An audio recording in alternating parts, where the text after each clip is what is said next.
Greetings. So on this day of structure and order, I thought I'd shake things up a little and ask the query, to me cats represent the intuitive nature, the magical ability, and so the dogs are more like instinctual mind and, primal instincts. So my cat, if I'm walking, can't see it, but all the way the road is that way. If I walk off the driveway into the road, he'll just go as far as the end of the driveway and then watch me. Like, doesn't want to walk that way. But if I walk into the woods, which I just walked back here, and I'll walk a little bit more, I came back because I realized I'm in sandals and these leaves are really thick, and I haven't been doing this regularly enough to trust what's under the leaves, I guess. So I'm still bringing a little bit of my fearful primal instincts. And the cat went ahead of me, meowed at me, showed me his stuff, like scraping against a tree or grabbing onto a log. And he was even, trying to get me to come out more and more and more, and didn't come back when I came back. So there's something about our intuitive nature that feels comfortable going deeper, where maybe our logical or primal mind doesn't. And sometimes we do. Sometimes we go way into reality, right? And because we think we can see it and we think we know what's there. But there's something about the feline, that external representation of the intuitive, that's like, I'm a little more comfortable going the other way. Why don't you try to come this way? That is where we all maybe find our edge. Think about going into the wild forest, right? They make these naked and afraid, right? Like, what if you were out in the wild, like with nothing? And that's how animals are all the time, right? That's animals that live in the forest. They're just fending with what the forest offers. They're not bringing like a backpack from civilization. And but that's also representative of the divine mother, the divine feminine, the unknown, the womb space, the void of creation. And though we like to create structures with that intuitive message, we like to get an inspiration and then make something in the physical to show that it's real, right? And so on this day of structure and order, what Saturday represents with this Saturnian influence. Saturn is order and discipline, and it's a lesson we have to learn in this life. It's part of our solar system. It's part of the karmic cycles, if you will, the wheels that turn. And but and I'm noting how they're side by side. Like, I can walk into the back, and now I'm back on the deck, and I'm back in the known. And sure, I could frequent the forest so that I know it more and more, but the forest and the wild is more like, it's expected to be unexpected, right?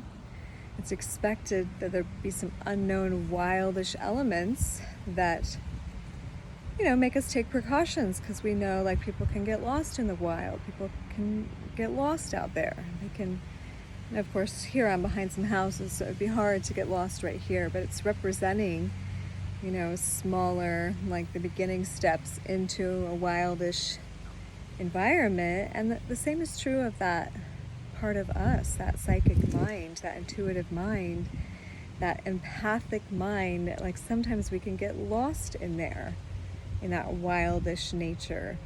And Saturday requires that once every cycle, so to speak, once in a while, from time to time, hey there, have you checked in yet with this other reality, so that you don't completely lose grasp of what's here.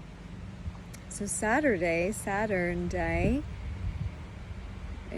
asks us to touch back in, but I think many of us perhaps haven't gone deep enough on the other days, that we're keeping our foot in Saturn all the time.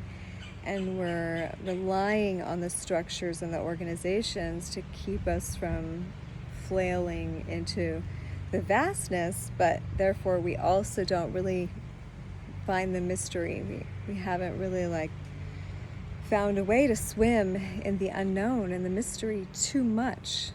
Of course there's always places in our life that we find the unknown creeping in.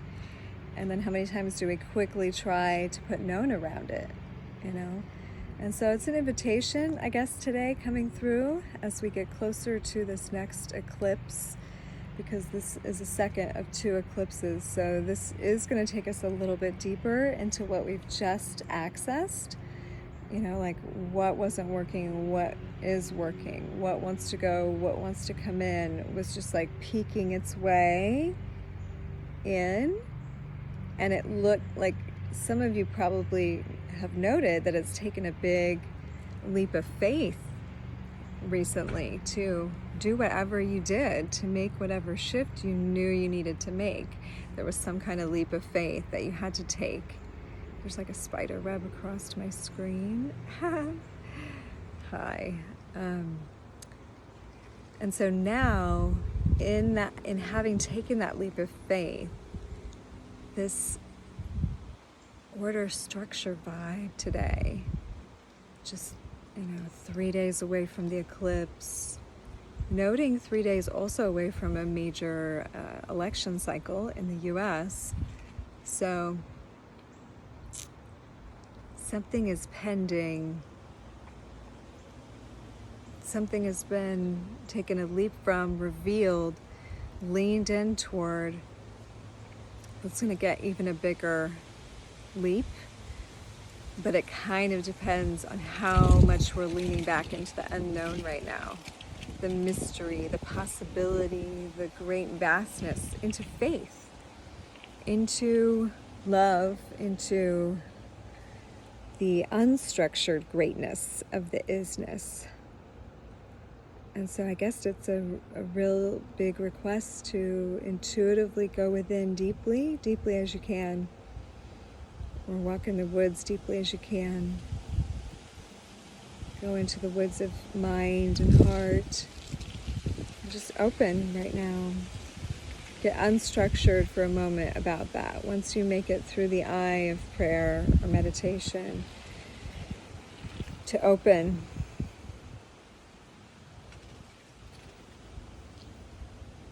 And on this day, it's like you are being held, because this day is what you come back to. And this day holds the frame.